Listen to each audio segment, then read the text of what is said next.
Sometimes heroes are born, and sometimes they are made. Some revel in the fame and glory, while others simply do what needs to be done. And some, like me, don't want to be heroes at all, but destiny doesn't give them a choice. My name is Kandriel Selarius, and my story begins here, in the simple journal of a simple girl who had very different ideas for her life than what destiny had planned.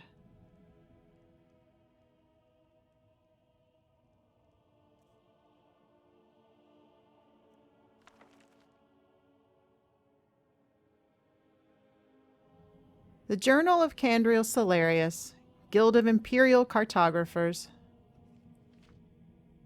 17th of last seed, 4E 201. Day 1. I hardly know where to begin today's entry. It was nearly the last day of my life. While crossing the border into Skyrim, I happened to find myself in the wrong place, at very much the wrong time. The Imperial army had laid an ambush for Ulfric's Stormcloak, and we drove our wagon right into it. My guardsmen were slain, the wagon and its contents burned, and I was taken into custody. All my belongings were confiscated, and I was left in rags, hands bound, stuck in a wagon with the other prisoners, and going I knew not where. The wagon stopped in Helgen, which was ironically my first scheduled stop after charting the roads just beyond the border between Cyrodiil and Skyrim. My original plan had been to rest there and resupply before continuing north. Instead, I found myself being lined up for the headsman's block. The Imperial soldiers wouldn't even give me a chance to tell them who I was or why I was there. Hadvar, the record keeper, seemed the understanding sort, but his commanding officer was an unfeeling bulldog of a woman who didn't care whose heads were being chopped off as long as she could satisfy her thirst for blood. I turned away as they beheaded the first Stormcloak. May he rest in Sovngarde. Then she called my name, and fear gripped my heart like a vice.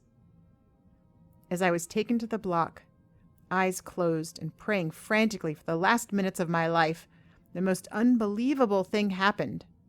A dragon landed on the tower above us. A dragon! It was a magnificent creature, a living legend, straight out of the myths. Something not seen for centuries. How is this even possible? I can hardly believe it as I write these words. I would suspect I had gone mad in my fear and desperation, except that others who survived its onslaught tell the same story.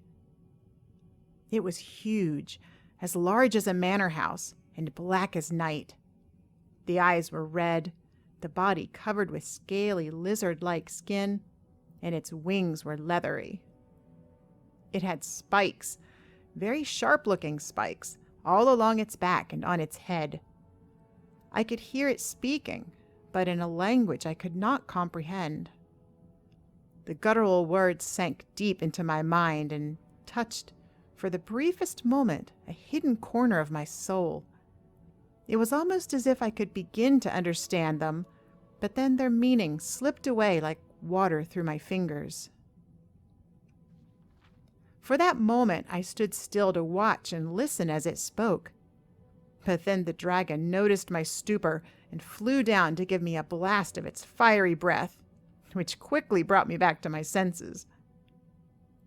I was barely able to duck to the side and avoid the full force of the blast. While lucky to have avoided the worst of injuries, I still got a few painful burns on my arms. After that, I just ran.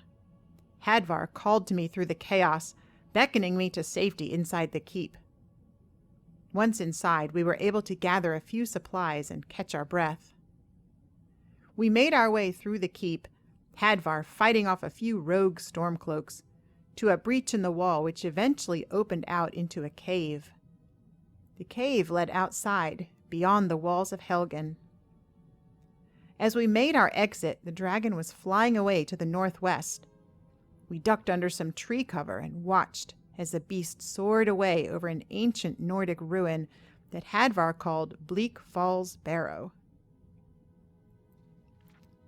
My new friend then took me to Riverwood, a small, quiet village nearby, and introduced me to his uncle, Alvor the blacksmith. Alvor and his kindly wife fed us, gave me supplies, and let me spend the night to recover.